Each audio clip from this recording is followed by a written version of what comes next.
Hello friends, welcome you all. आज हम vision IAS के 30 नवंबर वाले डेली करंट अफेयर्स डिस्कस करेंगे। डिस्कस करने से पहले आपका एक सजेशन आया था कि जो आर्टिकल्स है उसके टाइम को रिड्यूस किया जाए। वैसे 6 आर्टिकल्स हमें डिस्कस करने पड़ते हैं और टाइम लगने का कारण भी यही है क्योंकि एक इश्यूज कम से कम अगर 6 मिनट 7 मिनट भी लग जाते हैं तो अप्रोक्स आपका 35 से 40 मिनट हो जाते हैं। प्रयास किया जाएगा कि उसे रिड्यूस कर 30 to 35 मिनट्स पर किया जाए सो दैट आपको भी आर्टिकल्स रिवाइज करने में आसानी हो। आपका सजेशन वेलकम है और मैं चाहूंगा कि आर्टिकल्स के जो टाइम है वो रिड्यूस हो। So thank you. अगर आपको और कुछ सजेशंस देने हैं तो आप दे सकते हो। You are always welcome. And जैसा कि आपको पता है कि हम लोग रोज एक इंपॉर्टेंट कोट डिस्कस करते हैं और ये कोट कहीं ना कहीं हो सकता है आपको बेनिफिट कर रहा होगा, आपको अपने टारगेट के तरफ आगे बढ़ने में डेली बेसिस पर एनर्जी प्रोवाइड कर रही होगी। बिकॉज जब भी हम कोई अच्छा चीज करते हैं तो आपको पता है चारों तरफ से जो अटैक है वो होने लगता है। तो उस अटैक को अगर डी अटैक में कन्वर्ट करना है तो ये सब चीजों की जरूरत पड़ती है क्योंकि ये नियम ही है। जब आप अच्छा करते हो तो शुरुआती दौर में चैलेंजेस आते ही आते हैं एंड एक बार आप उस पर विजय प्राप्त कर लेते हो तो वो चैलेंजेस चुटकियों में ध्वस्त हो जाते हैं। आपको कुछ भी करने की जरूरत नहीं पड़ती है। तो जब तक आप अपने आप को पुश करते हो तब तक आप आगे बढ़ते रहते हो एंड इसीलिए मैं आपको ये कोट डेली बेसिस पे प्रोवाइड करता हूं सो दैट अगर कुछ भी कंट्रीब्यूशन मेरे तरफ से हो सके आपके टारगेट को अचीव करवाने में तो वो डेफिनेटली हो। फ्रेंड्स, आज के इस कोट में हम डिस्कस करेंगे, देख सकते हो, the best quote of the day, the best measure of success is how you deal with failure. Success measure करने का सबसे बड़ा मंत्र है कि आपको अगर कभी फेल्यूर फेस करनी पड़ती है तो आप डील कैसे करते हो। और इस जर्नी में फेल्यूर एंड सक्सेस आते ही रहते हैं। In fact in the life there is failure and success. So success में तो आपको हैप्पीनेस मिलती ही मिलती है, डेफिनेटली है, लेकिन जब फेल्यूर कोई फेस करता है तो उसको कैसे डील किया जाए ये सबसे बड़ी उपलब्धि होगी किसी भी व्यक्ति के लिए जो फेल्यूर फेस करता है। कुछ व्यक्ति ऐसे होते हैं जहां एक बार दो बार फेल्यूर हुआ उसके बाद बैठ जाते हैं, उसके बाद आगे कुछ करने की इच्छा नहीं होती है। लेकिन कुछ व्यक्ति ऐसे भी होते हैं वो उस फेल्यूर को अपना ताकत मानकर आगे बढ़ते हैं और फेल्यूर को फेल्यूर नहीं बल्कि सक्सेस के रूप में देखते हैं। एंड मैंने आपको बार बार एग्जांपल बताया है वेरियस पर्सनैलिटीज का, चाहे वो साइंस के सेक्टर में हो, चाहे वो थॉमस अल्वा एडिशन हो, चाहे वो आपका ह्यूमैनिटीज के सेक्शन में हो, चाहे आपका ज्योग्राफी के सेक्शन में हो। हर क्षेत्र में आपको ऐसे एग्जाम्पल मिल जाएंगे, बस आपको आंख खोलकर देखने की जरूरत है। हर क्षेत्र में आपको ऐसे व्यक्ति मिल ही जाएंगे even in the present day जिन्होंने फेल्यूर को फेल्यूर न मानकर उसको एक ताकत माना और वो ताकत उनको डबल एनर्जी प्रोवाइड करती चली गई और उस हिसाब से वो सफलता प्राप्त करते हैं। ठीक है, तो सफलता के साथ साथ आपको फेल्यूर्स से लड़ने की ताकत भी तो मिलती है और सबसे बड़ी ताकत तो यही है कि जब विफलता कोई आए, जब कोई चुनौतियां आए तो आप उससे कितनी अच्छे से कितने मजबूती से लड़ पाते हो। और अगर आप लड़ना सीख गए ऐसी चुनौतियों से तो डेफिनेटली आपको आगे बढ़ने से, अनलिमिटेड होने से कोई नहीं रोक सकता। तो क्या आप मेरी इस बात से सहमत हो? अगर हाँ तो लाइक करो। एंड हम लोग जिस जर्नी में है, प्रिपरेशन की जर्नी में, हम लोग के लिए फेल्यूर सिलेक्शन होना नहीं होना कोई बड़ी बात नहीं है। अगर देखा जाए इससे बड़े बड़े चैलेंजेस जीवन में आते रहते हैं तो उसे डील करने के लिए छोटी मोटी चैलेंजेस तो हमें डील करनी ही पड़ेगी। तो इस बात को ध्यान में रखना है कि ये आपका एग्जाम मात्र है। आप एग्जाम दो, निकालो, उसमें आपको ज्यादा ओवर थिंकिंग करने की जरूरत नहीं है कि भविष्य का क्या होगा। जो कुछ नहीं करता उसको तो चिंता होती ही नहीं है, जो बहुत कुछ करता है उसको बड़ी चिंता होती है। तो ये मेंटलिटी देखो आप, जो हमारे माइंड क्रिएट करता है कि जो जिन्होंने कोई एजुकेशन हासिल नहीं किया, जो उतना ज्यादा हाई लेवल टारगेट अचीव नहीं किए, फिर भी वो मजे मस्ती में रहते हैं, हम लोग इतनी मेहनत करते हैं तो हमें घबराने की क्या जरूरत है। तो इस मेंटलिटी को साथ लेकर आपको चलना है कि जब हम मेहनत करते हैं तो हमें डरने की जरूरत नहीं होती है। हमारे लिए रास्ते खुलते हैं, हम आज मेहनत करते हैं तो 10 रास्ते कल खुल जाते हैं, हम कल मेहनत करते हैं तो परसों 50 रास्ते खुल जाते हैं। इस विश्वास के साथ आपको बढ़ना है, because ultimately your belief system will make you strong, your belief system will make you go ahead in this journey. So friends, hope ये कोट आपको पसंद आई होगी। And let's come to the article first. तो जो पहला article है वो basically online dispute resolution policy plan को लेकर है। और आपको ही पता है धीरे धीरे जो डिजिटल कनेक्टिविटी है वो हमारे देश में बढ़ती जा रही है, लेकिन डिजिटल कनेक्टिविटी के साथ साथ क्यों ना टेक्नोलॉजी का इंटीग्रेशन किया जाए आपका डिस्प्यूट रिजोल्यूशन में। तो इस क्षेत्र में कार्य किया जा रहा है और उसके लिए वेरियस रिपोर्ट्स और उसके सजेशंस आए हैं। तो हम पहली बात तो ये देखेंगे कि ये आपका ऑनलाइन डिस्प्यूट रेजोल्यूशन क्या होता है। दूसरी इंपॉर्टेंट बात ये कि इसके बेनिफिट्स क्या होंगे एंड आगे कैसे इस सिस्टम को स्ट्रॉन्ग किया जा सकता है, ये तीसरी बात हम देखेंगे। ठीक है, तो सबसे पहली बात तो हम सिलेबस में मूव करते हैं। तो सिलेबस जब हम बात करें तो देख सकते हो डायरेक्ट सिलेबस है आपका dispute radiation mechanism and institution. ठीक है, तो डायरेक्ट टॉपिक है। एंड दूसरी इंपॉर्टेंट बात ये कि आप यहाँ पर एक एग्जांपल के रूप में यूज कर सकते हो टेक्नोलॉजी का integration in dealing with the judicial issues, है ना। तो जुडिशरी में हम टेक्नोलॉजी का इंटीग्रेशन किस तरीके से कर सकते हैं सो दैट हमारा जो पेंडेंसी है केसेस का उसको कम किया जा सके, सो दैट जो जुडिशियरी है जिसमें इफिशिएंसी को इनहेंस करने की जरूरत है तो वो कैसे इंक्रीज किया जा सके। तो यहाँ पर आपका इंटीग्रेशन ऑफ डिजिटल टेक्नोलॉजी के माध्यम से वन ऑफ द तरीका हो सकता है।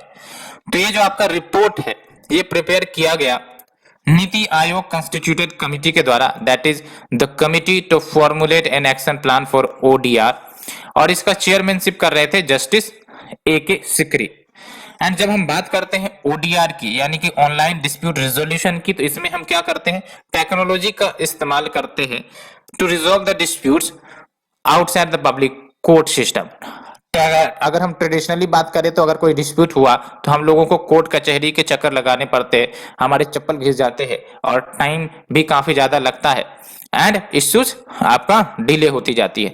लेकिन यहां पर हम क्या करेंगे टेक्नोलॉजी का इंटीग्रेशन कर दिया हमने और उस माध्यम से हम डिस्प्यूट रिजॉल्व करेंगे which is outside the public court system.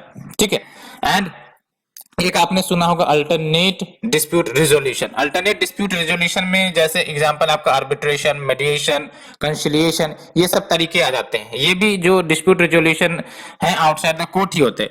लेकिन एक है आपका ई अल्टरनेट डिस्प्यूट रिजोल्यूशन, इसमें भी आपका डिजिटल टेक्नोलॉजी के सहारे ही डिस्प्यूट को रिजोल्व किया जाता है। लेकिन जब हम बात करते हैं ओडीआर की, तो ओडीआर इससे और ज्यादा प्लस लेवल पर है। कैसे कि इसमें हम रिजोल्यूशन तो करेंगे डिस्प्यूट का वाया आर्टिफिशियल इंटेलिजेंस या मशीन लर्निंग टूल के सहारे, एंड कोई डिफाइंड या डिटरमाइंड सेट ऑफ प्रोसीजर नहीं होते हैं कि यही फॉलो करना है, ऐसा ही करना है। तो यहां पर ये प्लस बेनिफिट है। ठीक है, एंड जब हम बात करते हैं अल्टरनेटिव डिस्प्यूट रिजोल्यूशन की, तो नाम से पता चल रहा है डिस्प्यूट रिजोल्यूशन का एक तरीका है जो ट्रेडिशनल कोर्ट्स से अलग है। यहां पर बेसिकली जो व्यक्ति है वो अपने डिस्प्यूट्स को रिजोल्व करवा सकते हैं विदाउट ए ट्रायल। विदाउट ए ट्रायल यानी कि आपको कोर्ट नहीं जाना होगा, आपको मजिस्ट्रेट के पास बेसिकली पेश नहीं होना पड़ेगा। यहां पर हम outside the public court solve कर सकते हैं डिस्प्यूट्स अगर दो व्यक्ति दो कंपनी के बीच में है तो।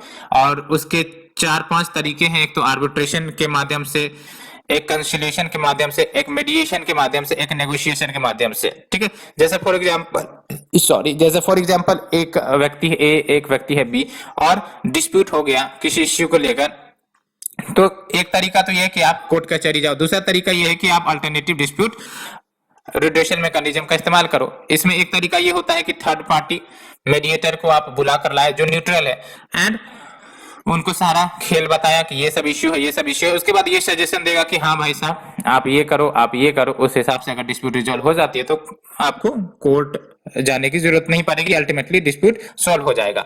ठीक है, तो ये हमने ओडीआर के बारे में जाना, एडीआर के बारे में जाना एंड ईएडीआर के बारे में भी जाना, ठीक है। एंड बात करें बेनिफिट की, तो बेनिफिट में आपको याद रखना, जब भी आपको जुडिशियल रिफॉर्म्स की बात करी जाएगी तो इसके क्या बेनिफिट होंगे। कुछ भी ऐसी चीजें आ रही है जहां पर जुडिशरी को इंप्रूव करने के लिए आ रही है, तो वो बेनिफिट्स आप लिख सकते हो। For example, it will B cost effective, यानी कि ज्यादा पैसा खर्च करने की जरूरत नहीं होगी। इट विल बी कन्वीनियंट, है ना, ऑनलाइन एसेसिबिलिटी हो जाएंगे, इफिशियंट भी होगा, साथ ही साथ कस्टमाइजेबल प्रोसेस भी अलाउड होंगे। कस्टमाइजेबल प्रोसेस यानी कि depending on the situation to situation basis उस प्रकार के जो कस्टमाइजेशन प्रक्रियाएं की जा सकती है। एंड अलोंग विथ इसका एक बेनिफिट यह है कि डिस्प्यूट एक चरम सीमा पर पहुंचने से पहले उसको रोका जा सकता है, तो डिस्प्यूट अवॉइडेंस में भी ये मदद करेगा। डिस्प्यूट कंटेनमेंट यानी कि डिस्प्यूट को बढ़ने से पहले ही रोक दिया जाए, उसमें भी ये मदद करेगा। एंड डिस्प्यूट रेजोल्यूशन तो है ही है, तो इसमें एक बेनिफिट मिलती है कि आप कोई लीगली डिस्प्यूट में जाने से पहले डिस्प्यूट अवॉइडेंस कर सकते हो, डिस्प्यूट कंटेनमेंट कर सकते हो, डिस्प्यूट रिजोल्यूशन कर सकते हो। अलोंग विथ जो लीगल हेल्थ है सोसाइटी का, उसमें भी इंप्रूव होगा। What do mean bye legal health of the society, यानी कि सोसाइटी में अगर कोई प्रॉब्लम आई, कोई डिस्प्यूट आई, तो एक तो तरीका ये होता है कि आपस में लड़ झगड़ कर लोग सॉल्व करने लगते हैं without going to the court, without going to the police.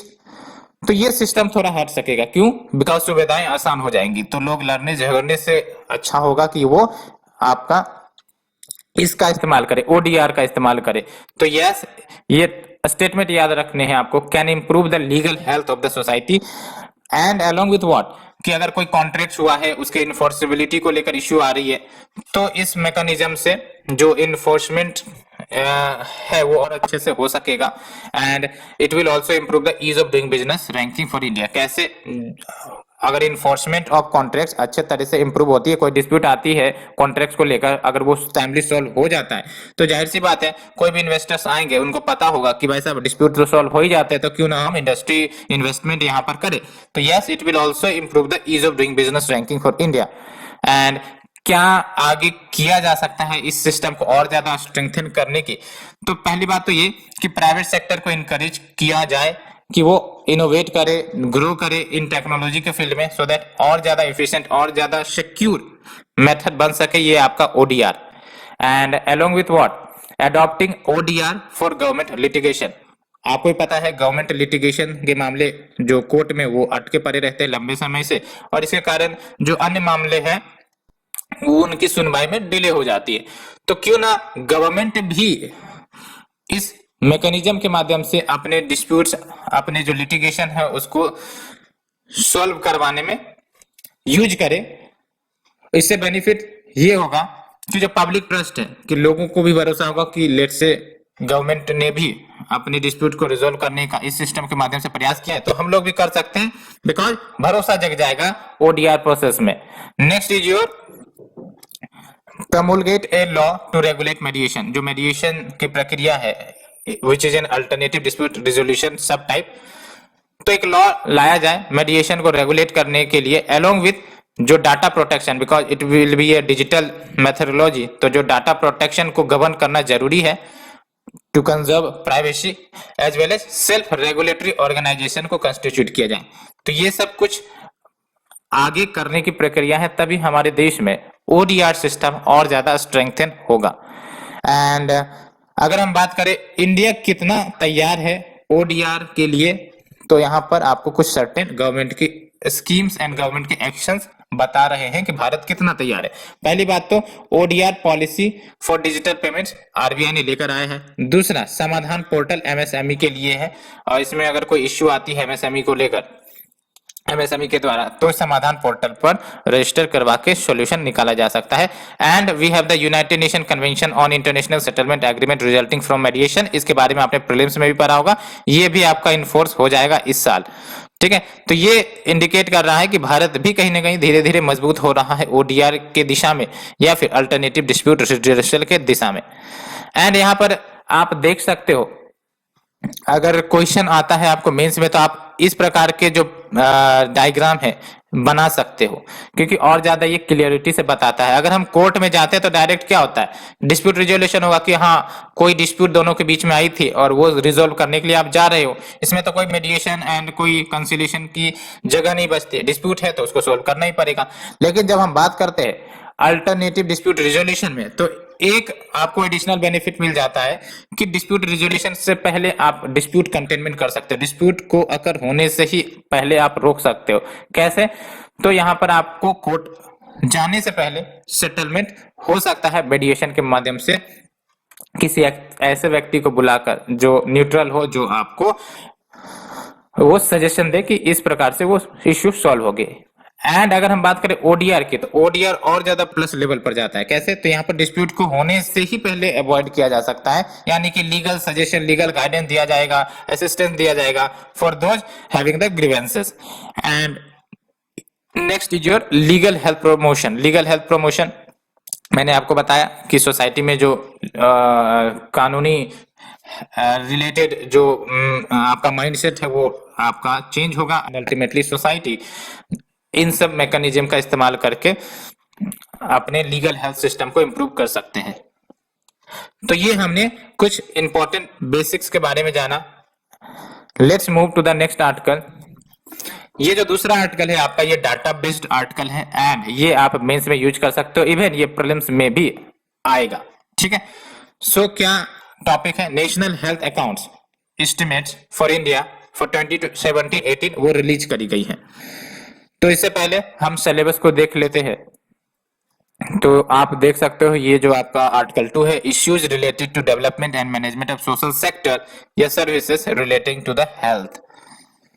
तो आप यहां पर देख लो, ये 5th consecutive national health account report है जो प्रोड्यूस किया गया किसके द्वारा? National health system resource centre के द्वारा।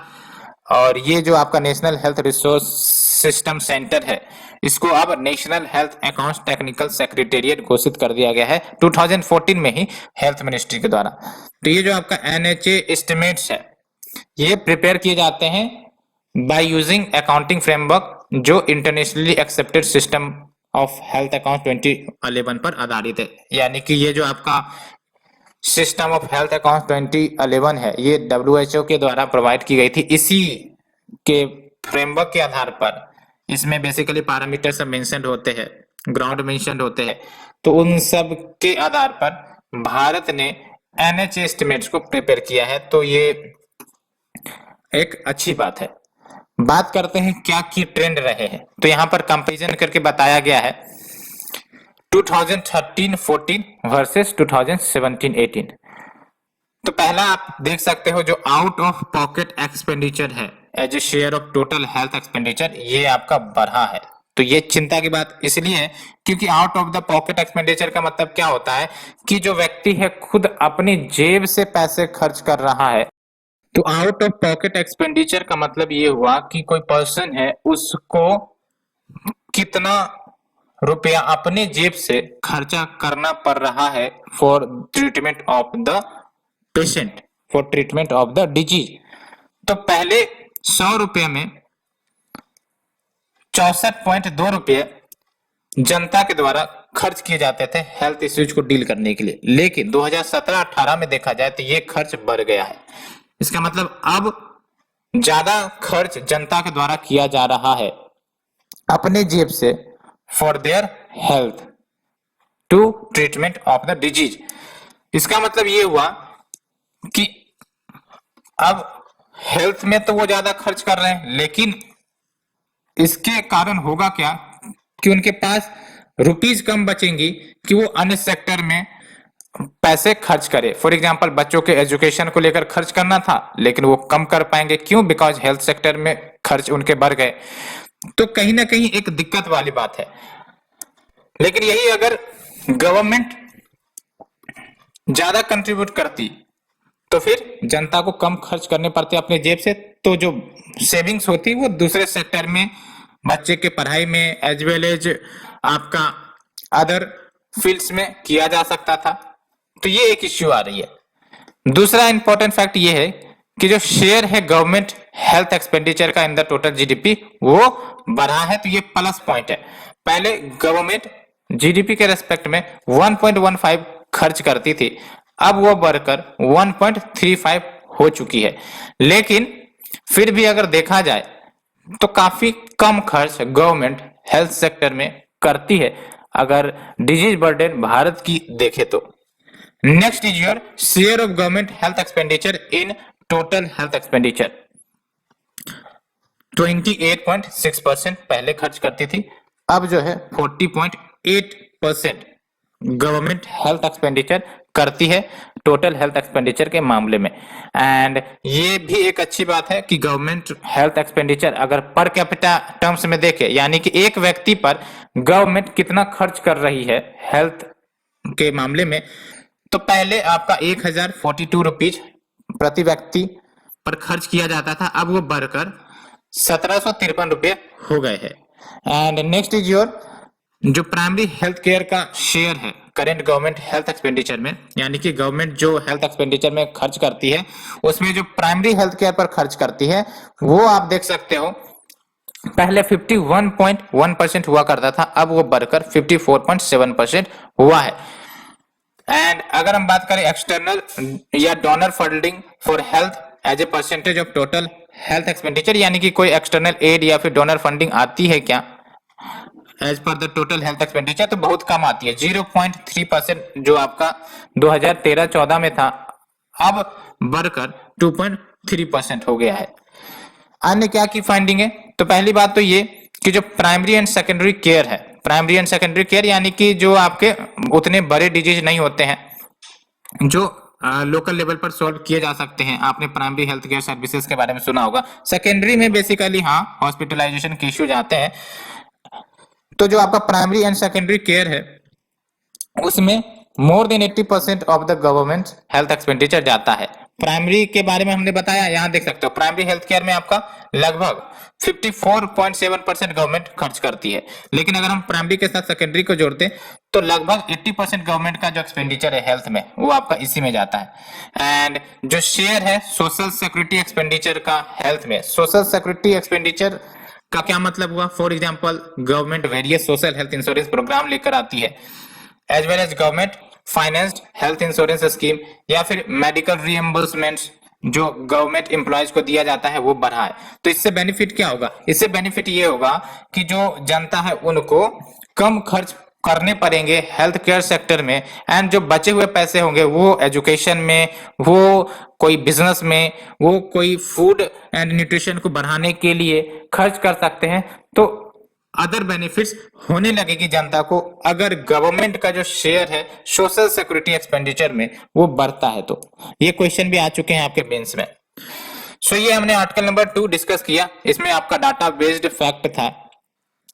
जो तीसरा आर्टिकल है वो बेसिकली सीबीडीसी से है, यानी कि सेंट्रल बैंक डिजिटल करेंसी को लेकर। सीबीडीसी आपको पता है बहुत बार न्यूज में आ चुका है, बजट में भी इसके बारे में कहा गया था।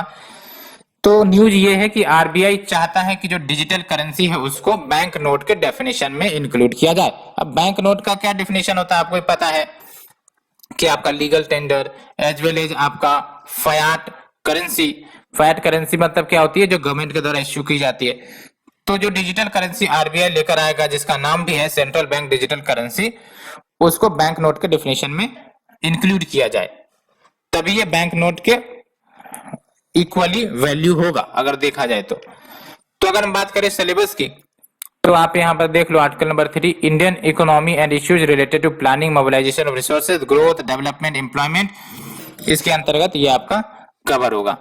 तो बेसिकली आरबीआई के द्वारा प्रपोजल किया गया अक्टूबर 2021 में ही कि जो आरबीआई एक्ट है 1934 वाला उसको अमेंड किया जाए और जो बैंक नोट का जो डेफिनेशन है उसमें चेंज किया जाए। क्या चेंज किया जाए, तो जो करेंसी डिजिटल फॉर्मेट में इश्यू होगी सेंट्रल बैंक डिजिटल करेंसी जिसको हम कहते हैं, उसको भी बैंक नोट के डेफिनेशन में डाला जाए।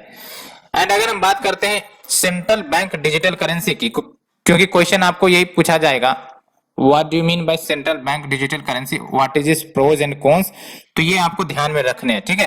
तो ये जो आपका सेंट्रल बैंक डिजिटल करेंसी होगा ये लीगल टेंडर होगा। लीगल टेंडर का क्या मतलब होता है, जो एक्सेप्टेबल हो किसी भी व्यक्ति के द्वारा और जो गवर्नमेंट बैक्ड हो, ठीक है, तो देख सकते हैं ये जो सेंट्रल बैंक डिजिटल करेंसी है वो सेंट्रल बैंक के द्वारा इश्यू की जाएगी बट डिजिटल फॉर्म में।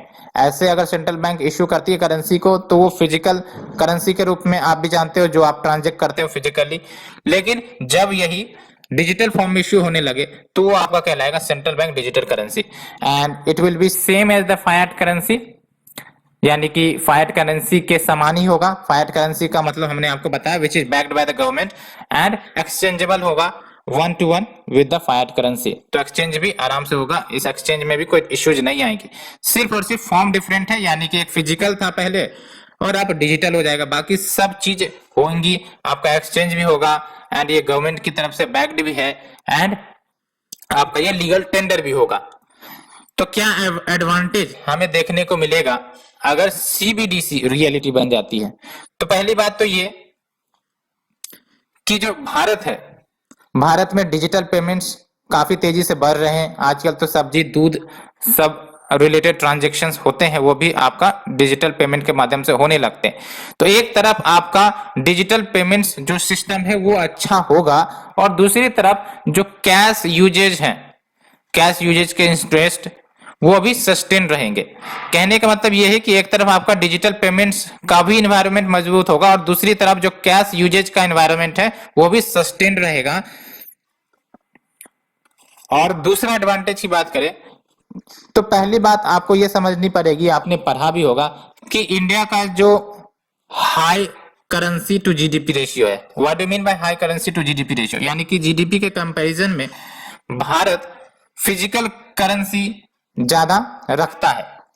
ठीक है, तो जब भी किसी देश का high currency to GDP ratio रहेगा तो मान के चलो उस करेंसी को प्रिंट करवाने में ज्यादा खर्च लगेंगी, उसके बाद उसको रीजनल सेंटर्स में, रीजनल स्टेट्स में भेजना है तो ट्रांसपोर्टेशन कॉस्ट लगेगा, स्टोर करो, डिस्ट्रीब्यूट करो, तो ये सब जो एडिशनल कॉस्ट लगते हैं because of high currency to GDP ratio वो कम होगा।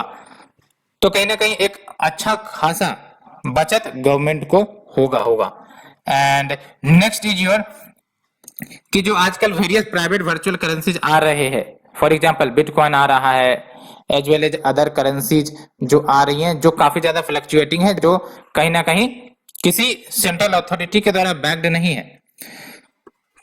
तो इस कंसर्न को लेकर भी गवर्नमेंट ने ये सेंट्रल बैंक डिजिटल करेंसी लेकर आया है, क्योंकि अगर ये वर्चुअल करेंसीज अपना प्रेजेंस बना लेती है भारत में तो जो नेशनल करेंसीज है जिनकी कन्वर्टेबिलिटी लिमिटेड है, यानी कि ऐसा नहीं होगा कि नेशनल करेंसीज को जितना चाहे दूसरे करेंसीज में कन्वर्ट करवा दो, वो लिमिटेड होती है बेसिकली, तो वो खतरे में आ जाएंगे। कहने का मतलब नेशनल करेंसीज खतरे में आ जाएंगे, क्योंकि सारे ट्रांजैक्शन आजकल आप देख सकते हो, अगर बिटकॉइन की ही बात कर ले तो कितना ज्यादा फ्लक्चुएटिंग है और कितना ज्यादा लोग इसमें आकर्षित हो रहे हैं।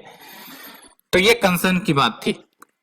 एंड नेक्स्ट इज योर कि जो डिपॉजिटर्स हैं वो उनके लिए एक सुविधाएं आ जाएंगी कि अगर कोई बैंक पर स्ट्रेस आता है, जनरली आप देखते होंगे 2-3 बैंक न्यूज में भी आए थे जहां बैंक में स्ट्रेस आया और इसके कारण आरबीआई ने रिस्ट्रिक्शंस भी लगाए थे जिसको कहते हैं प्रॉम्प्ट करेक्टिव एक्शन, और उसके कारण लोग जो है बैंकों में पहुंच जाते थे पैसे निकालने के लिए, बिकॉज एक फियर बन जाता है कि बैंक डूब जाएंगे तो हमारे पैसे का क्या होगा, इसीलिए डूबने से पहले पैसे एक्सट्रैक्ट कर लिए जाए। तो जब ये आपका सीबीडीसी आएगा तो आसानी से डिपॉजिटर्स बिना बैंक जाए हुए वो अपने मनी को विथड्रॉ कर सकते हैं डिजिटल फॉर्मेट में, अगर किसी भी बैंक पर कोई स्ट्रेस आता है तो ये कुछ बेनिफिट्स हमने देखे। एंड अगर हम बात करें सीबीडीटी के अन्य बेनिफिट की तो आप देख सकते हो सपोर्टिंग ए रेजिलिएंट पेमेंट लैंडस्केप, तो जो आपका डिजिटल पेमेंट है वो काफी ज्यादा स्ट्रॉन्गर होगा, सिक्योर भी होगा because secured by government banking, and avoiding the risk of new forms of private money creation and supporting competition efficiency and innovation in the payments. तो पेमेंट सिस्टम में innovation आएगा, कंपटीशन एफिशिएंसी भी बढ़ेगी and meeting future payment needs in A digital economy, कि आने वाले समय में आपको पता है डिजिटल इकोनॉमी काफी ज्यादा ग्रो करेगा, तो उस प्रकार का फ्यूचर रेडी सिस्टम होना चाहिए हमारे पास। And improving the availability and usability of central bank money and addressing the consequences of a decline in cash, and as a building block for better cross border payments. हाँ, अगर cross border payments secure करना है तो फिर ये मदद कर सकता है सीबीडीसी आपका क्रॉस बॉर्डर पेमेंट में। तो ये हमने आर्टिकल नंबर 3 डिस्कस किया। Let's move to the article number 4। Article number 4, तो बेसिकली आपको ही पता है ऑक्शनिंग जो की जाती है कोल माइंस की, उसमें बार बार इश्यूज आते रहते हैं, है ना, इफिशिएंसी को लेकर एंड प्रॉफिट को लेकर, रेवेन्यू को लेकर। तो समय दर समय रिफॉर्म्स गवर्नमेंट के द्वारा लिए जाते रहे हैं एंड इस बार भी रिफॉर्म्स जो लिए गए हैं उसके बारे में आपको इस आर्टिकल ने बताया है। तो जो रिफॉर्म्स लिए गए हैं so far to ensure wider participation and competition in the auction of coal mine, तो आप देख सकते हो। लेकिन उससे पहले हम टॉपिक को डिस्कस करते हैं। तो ये जो आपका आर्टिकल नंबर 4 है, इट इज इंफ्रास्ट्रक्चर, और इसमें जो आपका एनर्जी आ गया, ठीक है। तो अभी फिलहाल क्या मेथोडोलॉजी है auction of coal and lignite mine blocks की? तो पहली बात तो ये अभी रेवेन्यू शेयरिंग मैकेनिज्म पर है। रेवेन्यू शेयरिंग मैकेनिज्म में क्या होगा कि जो ऑक्शन होंगी और उसके बाद कोल का या लिग्नाइट का एक्सट्रैक्शन होगा, उसमें आपका रेवेन्यू शेयरिंग होगा कि जो भी रेवेन्यू आ रही है, जो भी प्रॉफिट आ रही है, उसका एक सर्टेन परसेंटेज गवर्नमेंट को जाएगा और फिर एक सर्टेन परसेंटेज आपका जिन्होंने लीज पर लिया है उसको जाएगा। तो ये सिस्टम अभी चलता है एंड ये एप्लीकेबल है to the fully explored as well as partially explored coal block. And incentives भी प्रोवाइड किए जाते हैं अगर अर्ली प्रोडक्शन, गैसिफिकेशन या लिक्विफिकेशन होता है कोल का। And next there is a provision of exploitation of coal bed methane, है ना। तो अगर कोल बेड मीथेन उस माइनिंग ब्लॉक एरियाज में मिला है तो उसका भी एक्सप्लॉयटेशन अलाउड है, ठीक है। तो दो लॉज हैं जो आपके मिनरल्स को गवर्न करते हैं। एक तो आपका मिनरल्स लॉज अमेंडमेंट एक्ट 2020 जो लाई गई थी, दूसरा है आपका mines and minerals development and regulation amendment act 2021। तो इन दोनों के फीचर्स को हम देखेंगे। पहली बात तो कंपोजिट प्रोस्पेक्टिंग लाइसेंस का माइनिंग लीज है, ठीक है। एंड दूसरा है कि वैसे कंपनीज जिनके पास पहले से कोई कोल माइनिंग का एक्सपीरियंस नहीं है वो भी पार्टिसिपेट कर सकते हैं ऑक्शन में, वो भी कोल ब्लॉक्स को हासिल कर सकते हैं और एक्सट्रैक्शन कर सकते हैं। तीसरी इंपॉर्टेंट फीचर्स इस एक्ट की बेसिकली फ्लेक्सिबिलिटी है सेंट्रल गवर्नमेंट को कि वो डिसाइड कर सकते हैं कि जो कोल माइन जिसका यूज हो चुका है, मतलब जिसका उपयोग हो चुका है, अब उसका क्या करना है वो डिसाइड कर सकते हैं। यानी कि लेट्स से कि ये कोल ब्लॉक वाला एरियाज है एंड जिसने लीज पर लिया था एंड अल्टीमेटली वो सारा काम हो चुका है, सारे कोल एक्सट्रैक्ट हो चुके हैं, तो जो बचा हुआ लैंड है, जो कोल माइंस जो बचा हुआ है, उसका क्या करना है वो सेंट्रल गवर्नमेंट डिसाइड कर सकती है। नेक्स्ट इज योर कि अगर सेंट्रल गवर्नमेंट ने ही कोल या लिग्नाइट ब्लॉक के लोकेशन या रिजर्वेशन का परमिशन दिया था तो फिर प्रायर अप्रूवल सेंट्रल गवर्नमेंट के तरफ से लेने की जरूरत नहीं होगी, ठीक है। एंड अगर हम बात करें mines and minerals development and regulation amendment act 2021 की, तो इसके तहत जो माइनिंग लीज दी जाएंगी, माइनिंग लीज यानी कि जो कंपनी माइनिंग करेगा उसका एक टर्म होता है, तो वो 50 इयर्स तक दिया जाएगा। साथ ही साथ जो कैप्टिव माइन के लीजी है, लीजी यानी कि जिसको लीज पर दी गई थी, उनको ये अलाउड है, ये अच्छे से याद रखना, उनको ये अलाउड है कि अगर उनका जो इंड यूज रिक्वायरमेंट जिस पर्पस के लिए उन्होंने माइनिंग लीज पर लिया था, अगर वो फुलफिल हो चुका है तो जो बचे हुए प्रोडक्शन है उसका 50% तक बेच सकता है और उस पर वो प्रॉफिट अर्न कर सकता है। तो lessee of captive mine is allowed to sell up to 50% of the total production in a financial year अगर उसका इंड यूज रिक्वायरमेंट फुलफिल हो चुका है। तो पहले ये प्रोविजन नहीं थी एंड ये याद रखना है कि ये जो प्रोविजन है ये एप्लीकेबल नहीं है टू ए पावर प्रोजेक्ट जो अबॉर्ड की गई है on the basis of competitive bid, जैसे आपका example ultra mega power projects. And there is a provision of lapsing of lease, यानी कि जो लीजेज हैं वो लैप्स हो सकते हैं अगर प्रोडक्शन एंड डिस्पैच कमेंस नहीं किया गया है, शुरुआत नहीं की गई है with in a period of 2 years, ठीक है। एंड अगर हम बात करें India and reserve of coals की, तो इंडिया के पास वर्ल्ड का 5वां लार्जेस्ट रिजर्व है कोल का, लेकिन अभी भी ये सेकेंड लार्जेस्ट इंपोर्टर है। एंड इंडिया का जो कोल रिजर्व है वो आपको पता है क्वालिटी कॉन्स्टेंट है, because Indian coal is primarily lignite and bituminous type. And जो अन्य दो कोल जो भारत में नहीं मिलते हैं वो है आपका anthracite. Anthracite basically best quality coal होता है, एंड पीट जो कि सबसे भद्दी क्वालिटी होती है कोल की, है ना। तो भारत में प्राइमरली आपको लिग्नाइट एंड बिटुमिनस मिलते हैं, ये याद रखना प्रीलिम्स के लिए, और एंथ्रासाइट रेयरली मिलता है, बिकॉज एंथ्रासाइट जो कोल है वो भारत में अभी बनी ही नहीं है अगर देखा जाए तो।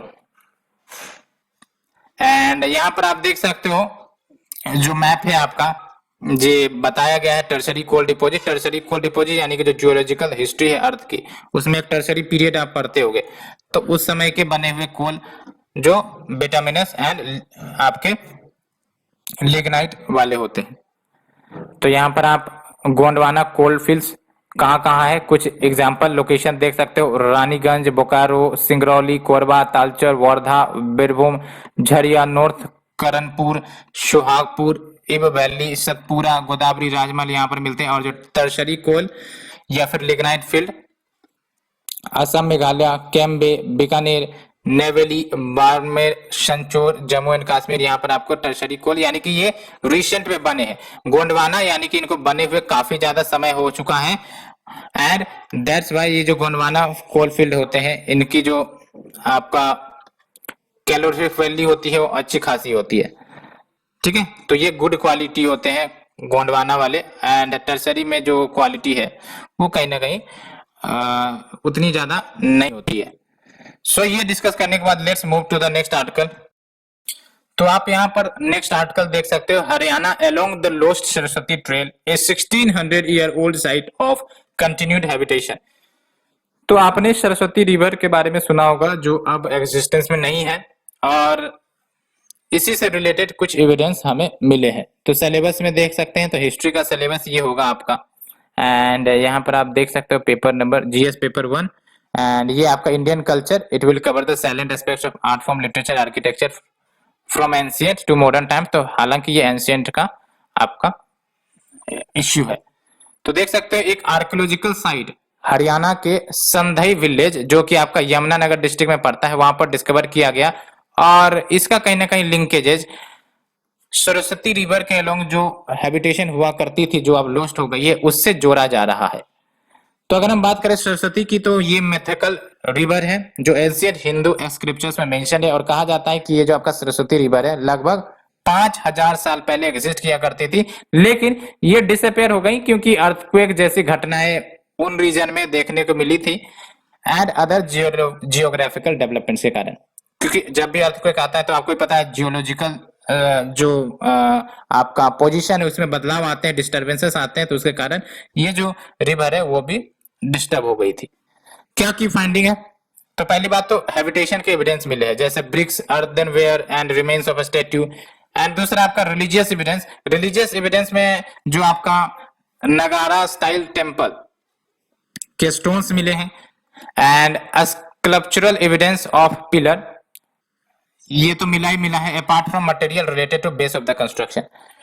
एंड अगर हम बात करें टाइम पीरियड की, तो पहली बात तो कि जो आपका इंडो सैंसनियन या फिर यूं कह सकते हो कि इंडो ईरानियन कॉइन्स है श्री हार्ट टाइप का, ये 17th सेंचुरी का बिलोंग कर रहा है इस रीजन में। यानी कि ये जो आपका कल्चर है इसके टाइम पीरियड में अगर जाने का प्रयास करें तो एक ये जो मिला है आपका इंडो सैंसियन या फिर इंडो ईरानियन कॉइन्स, ये आपका 7th सेंचुरी का मिला है। और दूसरा इंपॉर्टेंट बात ये है कि जो आर्टिफैक्ट्स मिले हैं यहाँ पर वो पोस्ट गुप्ता एम्पायर के देखने को मिल रहे हैं, यानी कि पोस्ट गुप्ता एम्पायर के बाद कौन आया था? गुर्जर प्रतिहारा पीरियड 8th से 9th सेंचुरी वाला, है ना। एंड जो तीसरा है आपका कि कहा जा रहा है कि ये जो साइट है जो डिस्कवर हुई है वो हो सकता है कुषाण इरा से लेकर गुर्जर प्रतिहारा पीरियड के बीच में का हो, लेकिन कुछ ब्रिक्स आपका कुषाणा पीरियड से भी बिलोंग कर रहा है। एंड जो एक्चुअल क्रोनोलॉजी है इस साइट का, इसको जाना जाएगा जब यहाँ वेजिटेशन क्लियर की जाएंगी, क्योंकि आपका गड्ढा खोदा जाएगा, अल्टीमेटली एविडेंस निकाली जाएंगी। From the site as currently, ये आपका अंडर फॉरेस्ट है। तो ये देख सकते हो, ये जो आपका सरस्वती रिवर पहले हुआ करती थी, अब लॉस्ट हो चुकी है। Next is your 12 member of parliament from Rajya Sabha suspended for entire session. तो जो 12 मेंबर है पार्लियामेंट को, उनको सस्पेंड किया गया है इंटायर सेशन के लिए। तो क्या प्रोसीजर है suspension of the member of Rajya Sabha, वो देखेंगे। तो पहली बात तो ये जो रूलिंग है सस्पेंशन वाली, ये आपका आया है आफ्टर ए मोशन जो गवर्नमेंट के द्वारा पास करी गई थी under rule 256 of the conduct of business in Rajya Sabha. तो याद रखना, ये जो आपका एमपी का सस्पेंशन है वो डील होता है आपका rule 256 of the conduct of business in Rajya Sabha. And इसमें ही आपका प्रोविजन है कि जो किसी भी मेंबर ऑफ पार्लियामेंट को सस्पेंड किया जाना है तो कैसे किया जा सकता है। लेकिन सिलेबस में आते हैं सबसे पहले, तो सिलेबस में आप देख सकते हो आर्टिकल नंबर 6 आपका Indian constitution historical underpinnings evolution features amendment significant provision and basic structure से है। और पहली बात तो ये याद रखना है कि ये जो रूल 256 है उसको 13 टाइम्स यूज किया जा चुका है इन द पास्ट, और इसके तहत अभी तक 26 मेंबर्स सस्पेंड किए जा चुके हैं। कोई मेंबर्स तो ऐसे हैं जिनको मल्टीपल टाइम सस्पेंड किया गया है सिंस 1962। क्या है ये रूल 256? तो बेसिकली रूल 56 के तहत जो चेयरमैन है, अगर उनको लगता है जरूरत के अनुसार, तो वो किसी मेंबर का नाम ले सकते हैं जो डिसरिगार्ड करता है चेयर पर्सन के अथॉरिटी को, या फिर रूल्स को अब्यूज करता है, वायलेट करता है bye persistently and willfully obstructing the businesses of the Rajya Sabha. And जो नाम अनाउंस किए गए हैं उसको सस्पेंड किया जा सकता है, बट सस्पेंड जो किया जाएगा उस पीरियड तक जब तक जो रिमेनिंग सेशन का पीरियड है उसी वक्त तक। यानी कि अगर लेट से कि एक पर्सन है जिनका नाम लिया गया एंड सस्पेंड कर दिया गया, तो बचे हुए सेशन है उसी पीरियड तक आपका ये सस्पेंड किया जाएगा। ठीक है, ऐसा नहीं कि जो अगला सेशन आएगा तो उसमें भी वो सस्पेंडेड रहेगा, ऐसा नहीं होगा। एंड जो काउंसिल है वो अगर चाहे तो उस मेंबर को वापस हाउस में बुला सकती है, यानी कि उसका जो सस्पेंशन है वो टर्मिनेट किया जा सकता है एनी टाइम। तो देख सकते हो द काउंसिल में at any time resolve that such suspension be terminated। And जो प्राइम मिनिस्टर है उन्होंने क्वालिटी डिबेट्स की बात करी है, पार्लियामेंट में होना चाहिए to improve the standards of parliamentary scrutiny. लेकिन कुछ इश्यू जो पार्लियामेंट्री प्रोसीडिंग्स में आपको देखने को मिलेंगे, वो पहली बात तो ये कि जो पार्लियामेंट्री सेशंस हैं वो धीरे धीरे शॉर्टर होते जा रहे हैं, ये ट्रेंड में दिख रहा है। दूसरी इंपॉर्टेंट बात कि जो लेजिस्लेटिव स्क्रूटिनी है किसी भी बिल्स को लेकर वो भी वीक हो रही है, बिकॉज आप देख सकते हो पिछले सेशन में 15 बिल्स 10 मिनट में ही गवर्नमेंट ने पेश कर दी थी।